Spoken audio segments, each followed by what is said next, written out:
Hello everyone, and a very warm welcome back to the Mr. English Podcast. I'm Emily. And I'm Brian.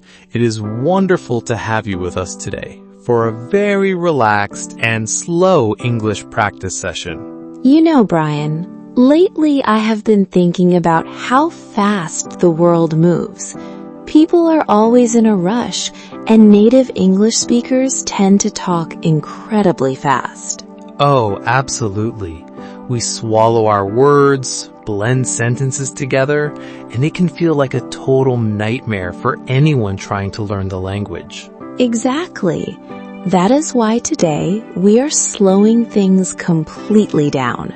We want to focus on real, everyday conversations, but at a pace that lets your brain actually process the vocabulary. I love that idea. No stress, no rushing. Just clear, natural English that you can use when chatting about your normal life. Perfect. But before we dive into our first topic, let's take a quick moment to connect with our amazing community. If you find these slow practice videos helpful, please make sure to hit that subscribe button right now. Yes, and don't forget to give us a thumbs up and share this with your friends. Your support is what keeps this podcast going. It really is. Now, Brian, let's talk about something we all do when we see someone we know on the street or at work. How do you start a casual, everyday conversation? Well, instead of just a boring hello, native speakers often use phrases like, "How is it going?" or "What have you been up to lately?" How is it going? That is a classic. Listeners, notice how we don't always mean how are you physically walking. It simply means how is your life moving right now? Right. And a very easy, natural reply to that is, "Not too bad, thanks. How about you?" Not too bad, thanks. It is simple, polite, and keeps the conversation flowing. Let's repeat that together very slowly. Not too bad, thanks. Excellent. Another topic that comes up constantly in everyday English is the weather. It sounds basic, but humans love talking about the weather. Oh, we absolutely do, especially if the weather changes suddenly. For example, yesterday it was beautiful and sunny, but today it is completely pouring with rain. Pouring with rain. Listeners, that means it is raining very heavily.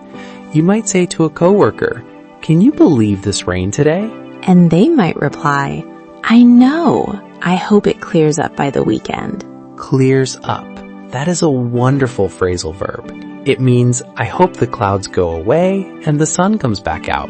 Exactly. These are the tiny human phrases that make your English sound natural rather than robotic. Speaking of our listeners, Brian, I think we should check in with them before we move on to the second half of our day. You are completely right. Time flies when we are just chatting. We want to know, what is the weather like where you are watching from today? Is it sunny, cloudy, or raining? Drop your answers in the comments below. We read every single one of them. Now, let's transition into our afternoon routines. So, after talking about the weather, the next natural thing that happens during a normal day is figuring out plans for lunch or dinner. Oh, definitely. Food is the ultimate conversation topic. A very common question you might hear at work around midday is, "Are you grabbing some lunch?" Grabbing some lunch.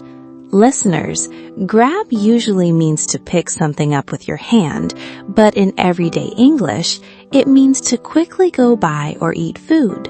Exactly. You can answer, "Yeah, I'm thinking of getting a sandwich from the cafe down the street. Do you want to join me?" Do you want to join me? That is a perfect, friendly invitation. What if you brought your own food from home that day, Brian? How do you say that naturally? You can just say, "Oh, I actually brought a packed lunch today, but I can walk with you anyway." A packed lunch. That is a very common term for food you prepare at home and bring with you to work or school. Now, let's fast forward a bit to the evening, when the workday is finished.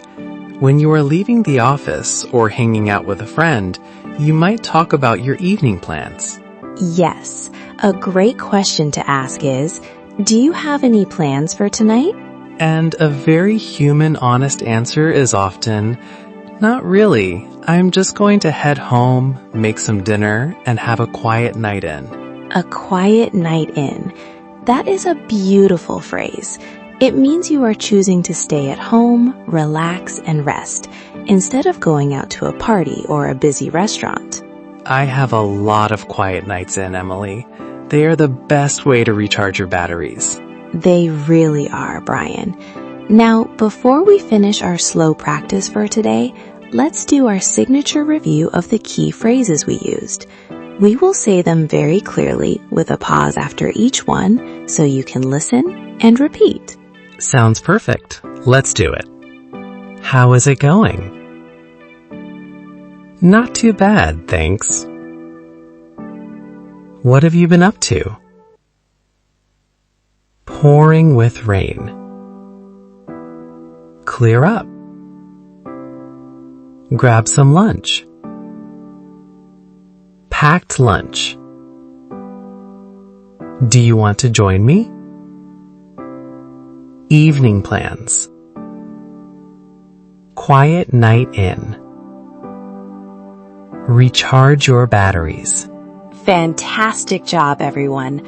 Practicing these expressions slowly is the absolute best way to build your confidence for real-world conversations. It truly is. Don't worry about being perfect. Just focus on being clear and steady. If you want an extra tool to practice your conversational skills anytime you want, don't forget to check out Mr. English AI. Our smart assistant is linked right down in the description, and it is perfect for practicing these exact everyday dialogues at your own speed. It is like a patient tutor that is always available in your pocket. Thank you so much for tuning into the Mr. English podcast today. We truly appreciate your time. Don't forget to subscribe, leave your weather comment below, and keep practicing. Have a wonderful day. Bye for now, everyone. Goodbye.